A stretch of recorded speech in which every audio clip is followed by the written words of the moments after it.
and welcome to today's event in the series Poli-Talks, Get Informed Before Elections. This series is co-hosted by Kerem and Israeli Politics Simplified. Kerem is a community-focused organization based in Tel Aviv. Since the beginning of COVID, they have focused on organizing outdoor and virtual events aimed to empower and engage Olim and young professionals in the city. Israeli Politics Simplified is a Facebook page dedicated to bringing Anglos in Israel unbiased, easy to understand information about Israeli politics and the upcoming election. I'm Meira Lerner, creator of the Israeli Politics Simplified page, and I will be your host for this and upcoming events in this series. It's very easy to get confused and overwhelmed by the information overload that we see from the campaigns leading up to elections. We know that you, the voters, care about the issues and want to gain a better understanding of the political and election system and what the parties plan to do to meet your needs in the next government. This election is a truly important one, and our goal is to help you feel prepared and knowledgeable when you step into the voting booth next month.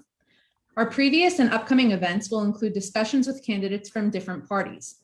We have carefully crafted and selected questions for our candidates that really hit on some of the issues that affect most of us on a day-to-day basis. Most of our focus will be on those issues in particular, and I'll be asking these questions to each candidate to ensure that we get answers on each topic from each party. With us today is Sharren Haskel, former MK and number 5 on the New Hope list. Sharren was one of the youngest members of the Israeli parliament. In 2015, she was elected to the Knesset for the Likud party. Before entering parliament, MK Haskel served in the military as a combat fighter and commander in the Magav unit. After her military service, she lived in Australia for 6 years, where she studied and worked as a veterinary nurse. She was a member of the Foreign Affairs and Defense Committee and co-chair of the Israel-Australia Parliamentary Friendship Group. Sharren is a representative of the growing young new liberal movement in Israel, promoting free market reforms to reduce the cost of living and create better job opportunities for younger Israelis. She was voted 7 times in a row as the most liberal member of the parliament in Israel by the New Liberal Movement due to her legislation and advocating less bureaucracy, regulations, and taxes. In 2020, she joined the New Hope Party in hope of bringing stability to Israel after 3 failed attempts to establish a stable government for the state of Israel in the midst of the COVID-19 crisis. With that, it is my privilege to welcome Sharren Haskel. Welcome and thank you for joining us. Thank you very much. It's a pleasure, and thank you so much for inviting me to speak to you today. Thank you. And before we get started on our questions, I know that we don't have so much time with you, but if you'd like within just a minute or two to give us a very short summary of New Hope and what you're looking to do should you get elected to Knesset.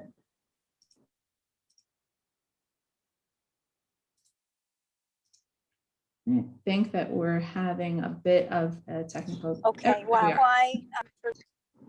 Can you hear me? Okay. Yes. So the reason why we in Tikva Hadasha, as we formed, we were many members who were members from the Likud party. And after a very hard year, when we've seen that the current government have failed completely in managing.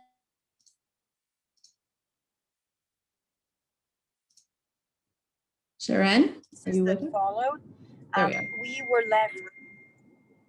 Sorry, is it okay? Yeah, now we're back.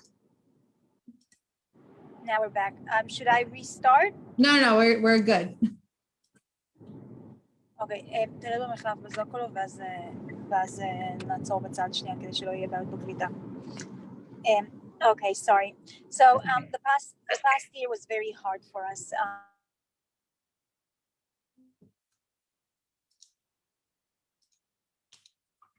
I think maybe sorry, is it still bad? Is it cutting out? You're cutting in and out a little bit, but you seem like you're in a good spot now. Okay, I'm gonna stop on the way. I'm gonna turn off the video for 2 seconds. I'll leave the voice, and we're going to get off the highway, and I'll stop in one spot so that there won't be any problems with the connection. Okay. Is it better now? Yes, we can hear you. Hello? Our awesome new talk series, Politicians in Cars. Join us, Kerem House, an Israeli pub. And once we're off and we're stopped, I'll put back the video so you can see me as well. Okay. Is it okay now? Yeah, we can hear you. All right. So the last year was a very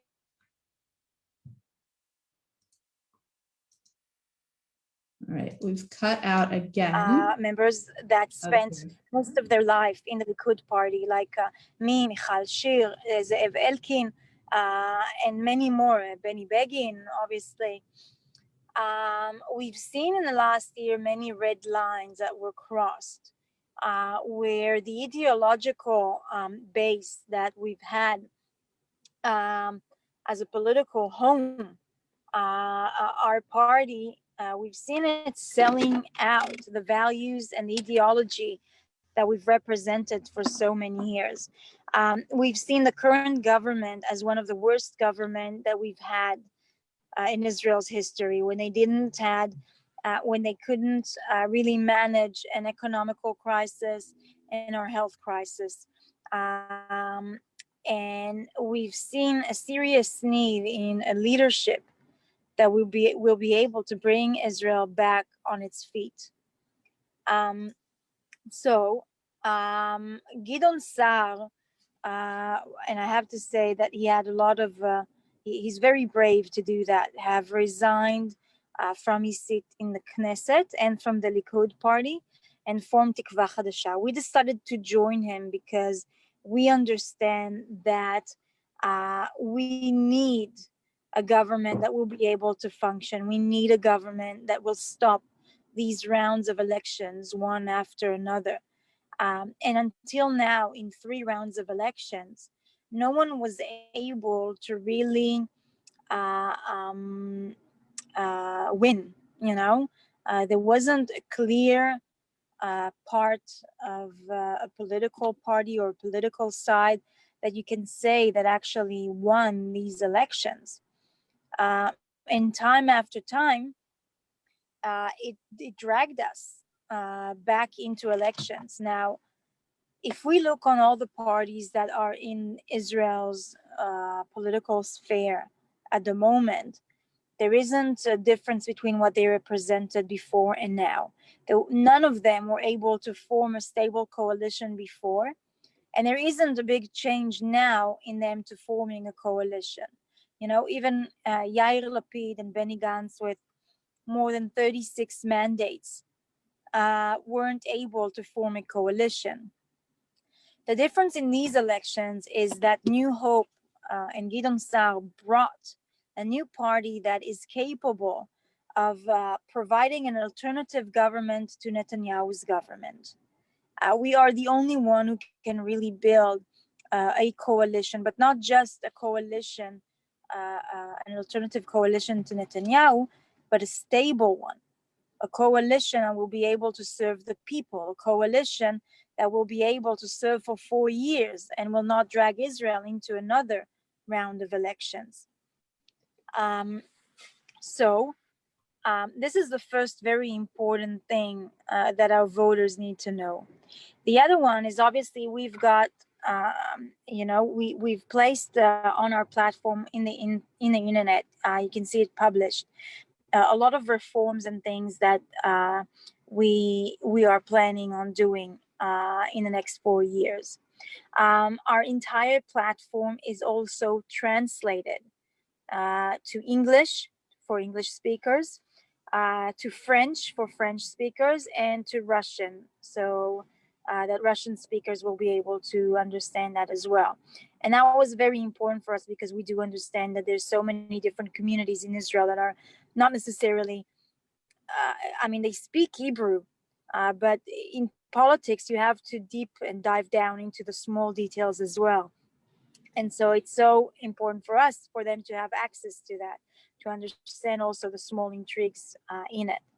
So I think we're going to dive into some of those reforms now before we go off further. So why don't we dive right in and we'll hear some more about it. So our first question is really about the COVID pandemic and the crisis that we're in now. and how the pandemic has really created an unemployment crisis, the likes of which we've never seen before. And some career fields, for example, tourism and hospitality industries, even though they're starting to come back, they're definitely altered and not back to full speed. Can you tell us what New Hope's plan is to bring people back to work and open those industries up, and what your party's plan is to combat the mass shutdown and suffering of small businesses? Yes. Okay. So let's first speak about the health crisis and the way it was managed by the current government. And I have to say that throughout the last year, we've been combating them, and Ifat in the Corona Committee, and Gil Sar in the Chukah Committee.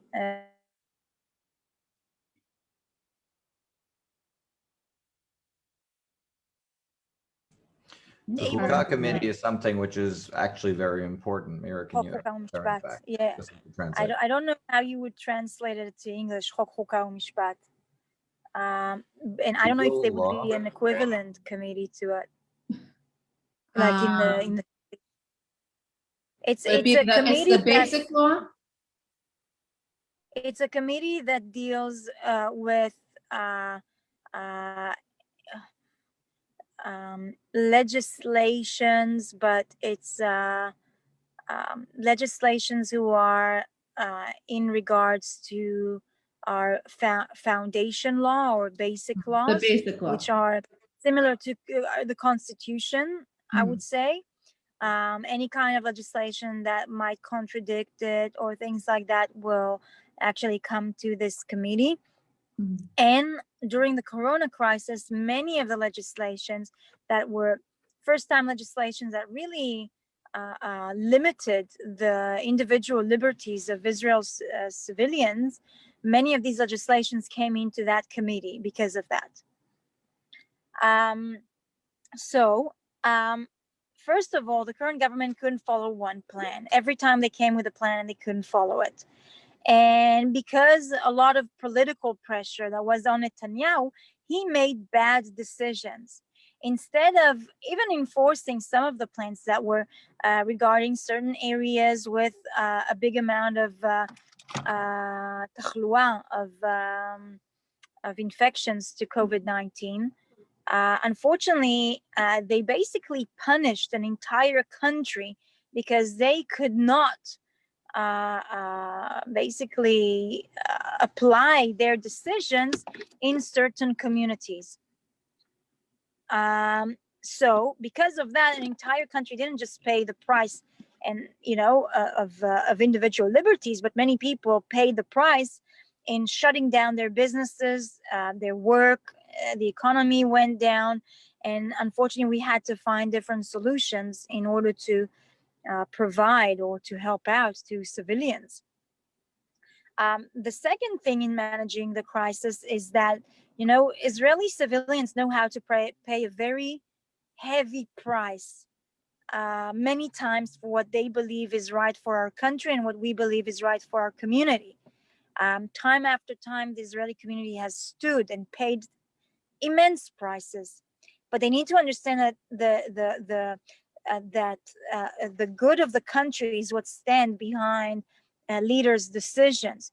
They need to understand that they have a role model of leadership that is giving them instructions, and they're actually doing that. And unfortunately, the current government didn't do any of that. It means, can you hear me? Sorry.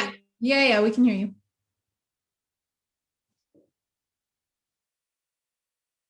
Sharren? That were not in the interest of civilians. They could not even hold the instruction that they gave civilians. It means that Meira was partying and barbecuing with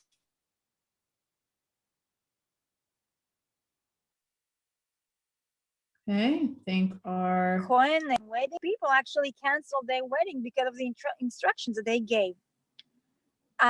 And so the first thing that we need to do is bring a government that is capable of functioning, of following the order that it's giving, setting an examples for its civilians, bringing back the trust of the civilians. And it's so important in applying a plan. Now, what is our plan in bringing down the amount of unemployment here in Israel? The first step is to cancel the terrible steps that this government did in subsidizing the unemployment. So the model that we are offering is instead of subsidizing unemployment, we're going to subsidize the working force. It means that it's going to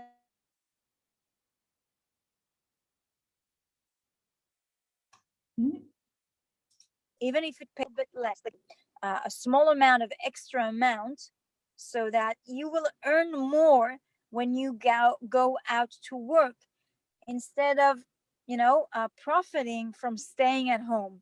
It means that not just that businesses will be able to start functioning again because they'll have a working force. It means that slowly people will come back into the working force, reduce the amount of unemployment, and it will not bring, in one time, a massive amount of hundreds of thousands of people going back into the working force. The second thing is giving vouchers to people who want to change their employment subject. What does it mean? It means that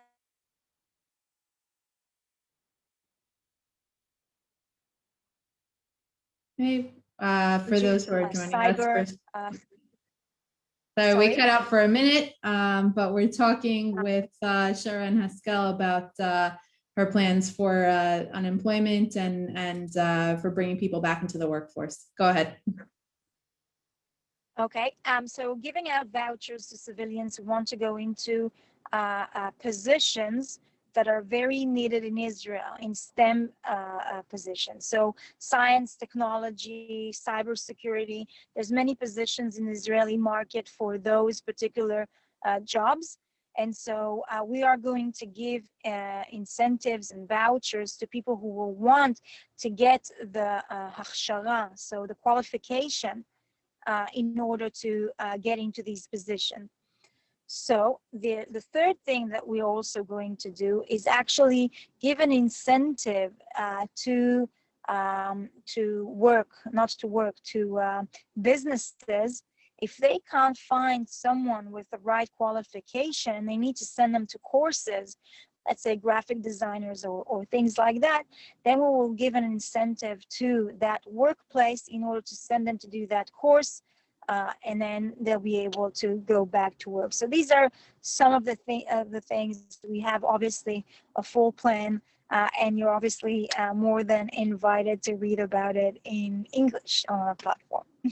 Great, thank you. So we want to move on to the housing crisis now, another crisis that we seem to be in. Young families all over the country would like to buy homes, and that dream is made impossible by astronomical prices, limited options in central locations, and bureaucratic processes that are difficult to navigate. Despite programs like Meira La'Mashtaken, which have very specific requirements that many young home buyers don't meet and more often than not don't win, there aren't very many affordable options for people to purchase homes. And no less important, rent in many areas, especially more central locations, is incredibly high. What is your party's plan to solve this, and how will you implement it? Okay, it's a great question, and the biggest thing that we need to address is how we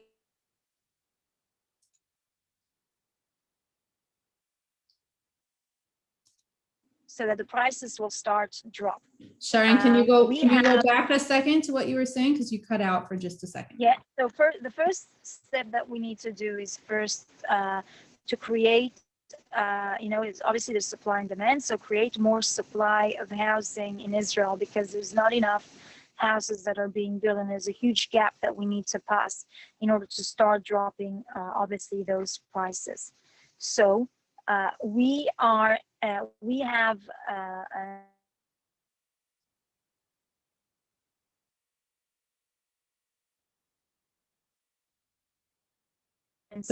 for infrastructure. Sorry, in order to cut out a second again. in order to make it more profitable for contractor to actually build in Israel. We are going to create a more incentive programs for what it's called Pinui Binui and Tama 38. These are two programs that take many old buildings that were built in the 50s. You can see them all around Tel Aviv in the center and the north of Israel and the south of Israel, which are 2-3 floors. What is being done during this project is that you either completely destroy the building and you build a new building that is much higher, more amount of apartments in it, and so this is on a specific land, okay, and that and we have a plan on creating incentive for contractor to actually go and do that, not just in the north and the south and in the not just in the center of Israel where they get a bigger incentive, but actually do that also in the north and the south.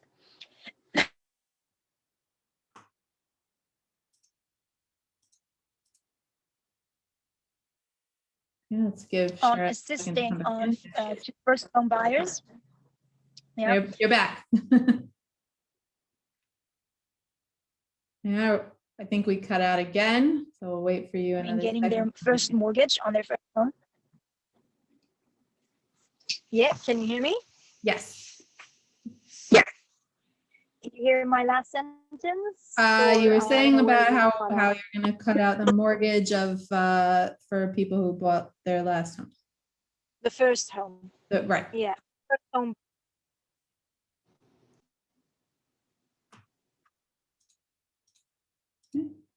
For those who are just joining us, we are speaking with Sharren Haskel from the New Hope Party. In the first mortgage for their first home. Poli-Talks series hosted by Israeli Politics Simplified and Kerem House, and we are discussing the housing crisis and New Hope's plans for helping to address that. Go ahead, Sharren.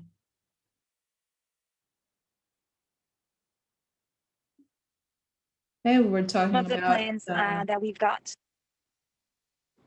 Can we go back to what we were saying about the mortgages? Yes. So also our plan is to assist first home buyers with their first mortgage, helping them with incentives as well.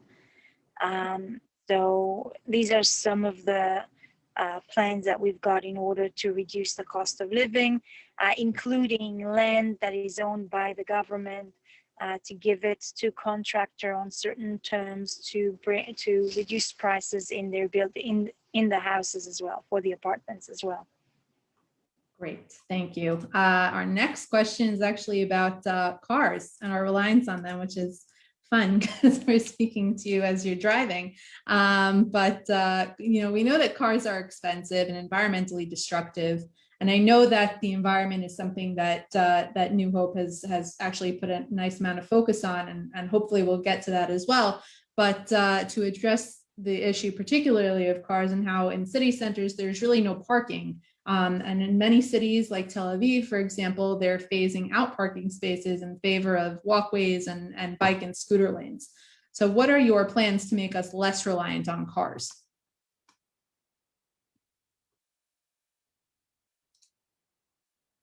To also invest in infrastructures, including public transportation. And Sharren, we missed the first bit of what you said. And faster railways all the way up to the north and to the south of Israel. Can you hear me properly? Yeah, we missed the first part of your answer. Okay, sorry. That's okay. So New Hope plan, when we speak about investing in infrastructure, we also speak about investing in public transportation. So we speak about buses and obviously about trains as well, in order to reduce the amount of cars on the road. More so, you were starting to speak about a green plan as well, and that speaks about removing the diesel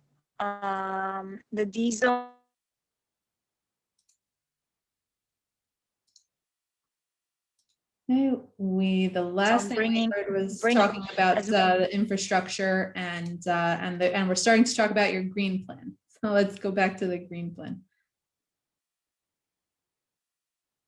Sharren, can you hear me? Yeah, I'm trying to come up with another phone where I think there might be some better reception. Okay. You need to approve it. If you're coming in, I can invite you into the room. Sharren Haskel, Poli-Talks. Let me see. Oh, I see something here. Are you on a new phone? Apologies to everybody watching. This is, we are very lucky to be able to speak to so many candidates for Knesset, and we know how busy they are. So we will bear with them as we try to get back on. We are speaking with Sharren Haskel of the New Hope Party. And this is part of our Poli-Talks series with Israeli Politics Simplified and Kerem House. For those who haven't tuned into our previous events, we have spoken with other candidates from different parties. And you are welcome to go on to the Kerem House or Israeli Politics Simplified pages to view some of those other events. Sharren, I think I hear you. Are we back? Okay. Are we back in? Okay, let me just unmute you. There you go. Okay, is that better? Yes, perfect. We've got you. All right. So we were speaking about infrastructure. So we've got a plan on how to improve the entire periphery of Israel as well. It doesn't speak just of employment and bringing government offices and universities, students and things like that. But it's also speak very importantly about the infrastructure, particularly roads and public transportation, which has to be better. At the end of the day, the strength of a country that have the strength of a country many times and how advanced it is, it's being judged by if the, let's say, the higher המעמד הגבוה. So how do you say המעמד הגבוה? The higher yes, stand? the upper class is actually using public transportation. And then you know that you do have good quality public transportation, you know it's efficient, and you know it's not extremely expensive as well. So our plan is to invest quite a lot in reforming the way that the public transportation buses mainly is being managed today. A lot of involvement by the country and how we need to give more authority to local councils and mayors in order to form a better movement and understanding on where buses needs to come and go from. And the other one is also investing in train railways to more places, to get faster, to have more trains and more lines that are actually coming and going from place to place. Great, thank you. We're going to move into education now, and I know that you have a very broad platform on education, so we're going to focus on particular issues. We have a lot of parents that are tuning in for this event, and they are concerned about our current education system. Over the years, there have been many plans to change how education is approached in this country, and we do want to focus on very specific issues. The first is the major disparity between school vacation days and workforce vacation. This in particular puts a huge strain on working parents and drives up expenses for childcare. And the second is curriculum and what it is that we are teaching our children. Some people feel that more curriculum decisions should be made by school principals and that curriculum and education focus should move away from learning for tests and more towards experiential learning, life skills, and general knowledge. So what's New Hope's stance on these issues, and what is the plan to implement any changes you'd like to see made? So Ifat Shasha Bitton, number 2 in our list, is actually her entire life she invested in education, studying education, and teaching education. And she built an incredible platform in anything to do with education here in Israel. She's our candidate to be the next Minister of Education. Some of the reforms that she wants to make and that we want to make together is obviously giving much more autonomy to principals in anything to do with the education curriculum and also budgets as well. There is so much, the power is so centralized in the Ministry of Education, where there's basically almost no say for principal how and what the children are actually learning. And so it's extremely important for us to give them more autonomy on these issues. The other things which are mentioned also in our platform are to have a 5 days a week studying week, okay, having later hours during the school day, and also adjusting the calendar of the breaks to the Jewish holiday breaks, obviously to our community's holiday breaks as well. So we are planning on doing those changes. It's part of our platform, and hopefully we'll be able to have Ifat Shasha in the ministry. We have more plans also on stabilizing the status of teachers here in Israel and trying to bring as much good quality teachers back into the system through incentives too. Gideon Sa'ar did one of the biggest reforms in the amount of salary of teachers here in Israel. And that helped a lot for new teachers who wanted to come into the education system to come in. No one since him, and even before him, I think, was able to deal with the very powerful teachers' unions who refused to make any kind of negotiations on these issues. But Gideon Sa'ar, the politicians that he was actually capable of doing those incredible moves. He brought Israel's students' records to a high that were putting them in one line with the European countries and obviously with the States as well.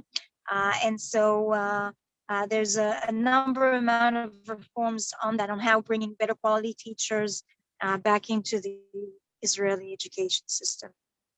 Great. We're going to shift our focus now. Many of our members of our audience are Olim. We still have family living all over the world, and we have seen a growing divide between Israeli and diaspora Jews. Many in the diaspora feel disconnected to the country. They feel that Israel should be a homeland to all Jews, and therefore their values should be reflected in the way matters concerning all Jews are handled. Can you share your thoughts on this issue and whether you think we're doing enough to address it? And in addition, can we also speak a little bit about encouraging Aliyah and what more we can do to facilitate and assist those that do choose to make Aliyah? Okay, so definitely there is a need to build more bridges and to bring the community, the diaspora, a little bit closer to us.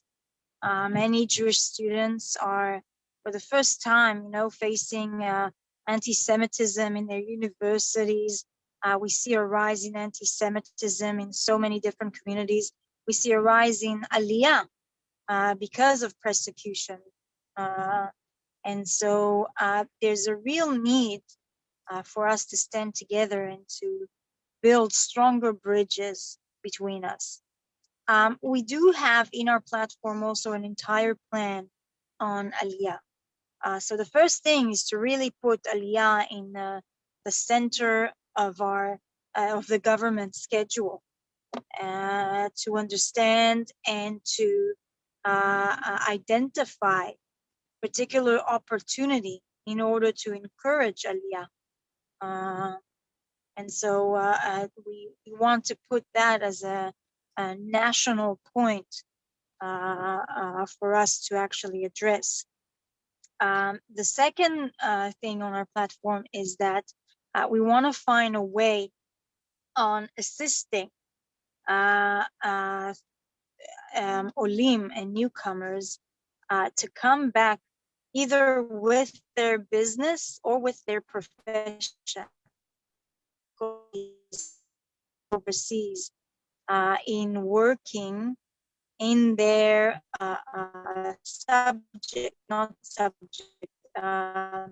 their profession. Profession. And so we have to find a way option much easier. The second thing that will help a lot with the absorption and arriving here to Israel is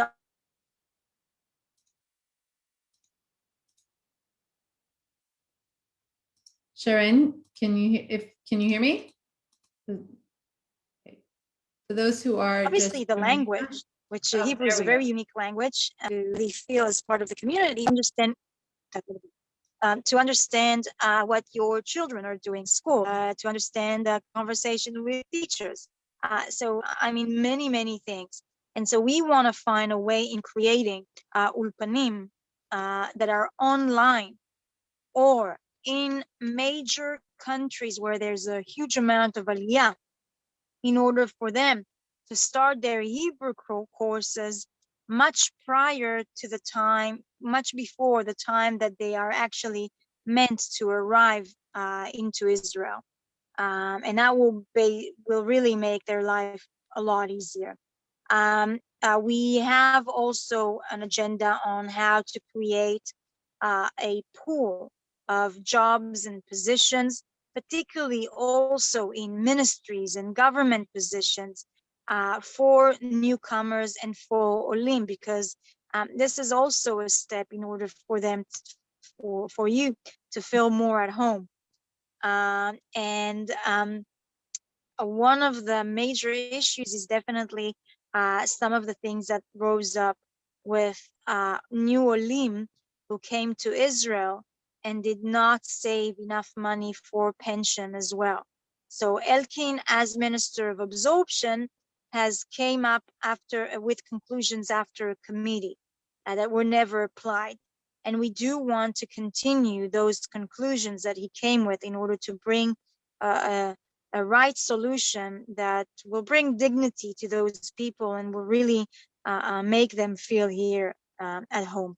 It's important for me on a personal note, maybe also to tell you that my mom was an Ola Chadasha and I grew up in a home, and I do understand a lot of the difficulties that she was facing, and that was part of her life. And I've got an enormous amount of family from both sides who are living in the state. My sister's in Texas and my dad's in Canada. And I've got a grandma in France and uncles in Norway. And I lived in Australia for 7 years. And so I have so much friends and family around the world. And I understand not just the difficulties in those communities, but definitely the difficulties of making Aliyah as well. And so it's important for me to tell you that my door is always open for you and try to help you even on personal issues as well. Thank you so much. So this is something that we've actually touched on a little bit, especially when you were discussing education. But since the start of the pandemic, a lot of attention has been given to the municipalities and whether they should be given more power to make decisions regarding lockdowns and regulation for their own citizens. And clearly there are calls to move some decisions about education and health and Shabbat and religious services. There have been calls to bring those back to the municipalities as well. And many of the country's mayors have called for handing the reins over to them and expressing their greater understanding of the needs of capabilities of their neighborhoods and citizens. What are your feelings on this matter? And would New Hope support a move in this direction? And what would you do to implement that?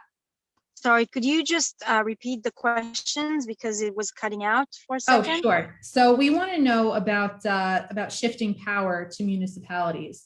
It's certainly come up a lot over the conversation of lockdowns during the pandemic, but as you spoke about as well in terms of education, for example, and moving more control to the municipalities.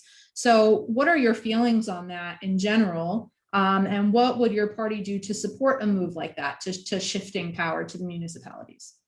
Okay, so the government has a lot of the power is sort of centralized within the government. There is too much of what the government needs to make decisions for many small communities and cities as well.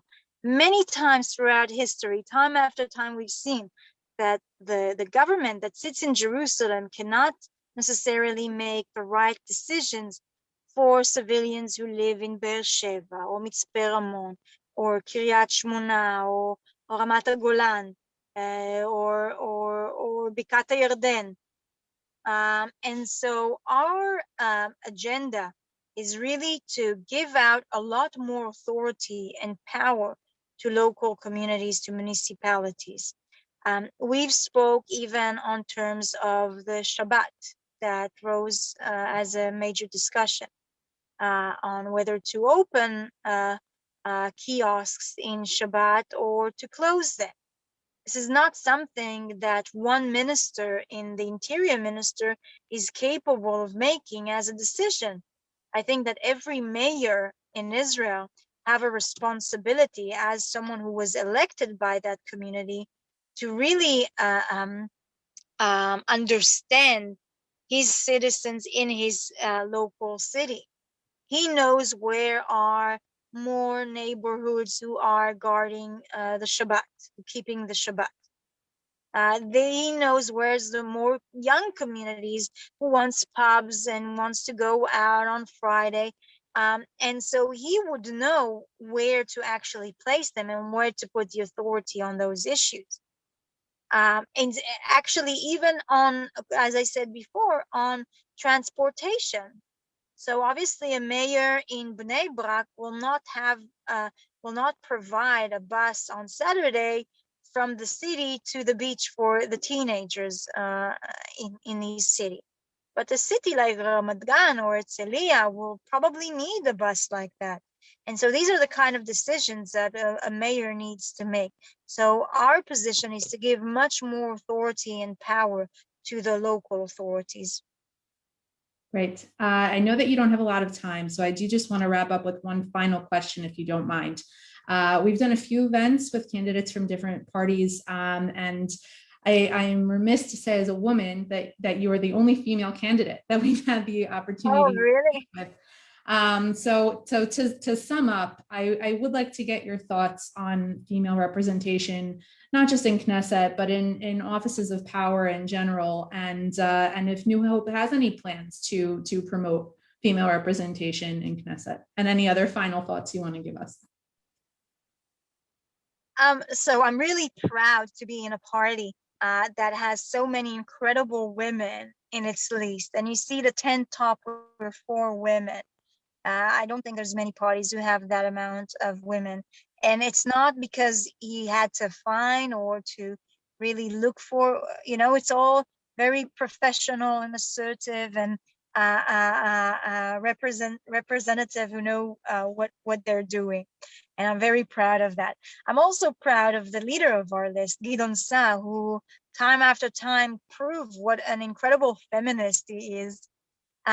He's done so much legislation throughout his parliamentary time, starting from extending the maternity leave for women and applying in important companies, government companies, to have a certain amount of females in leading positions, goes on to specific positions in local municipalities to have to be a certain percentage for women as well.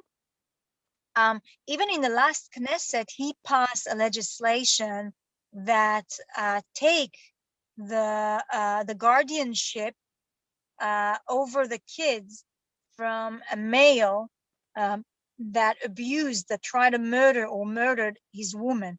Until now, crazily enough, a man who actually murdered his wife still had guardianship over their kids.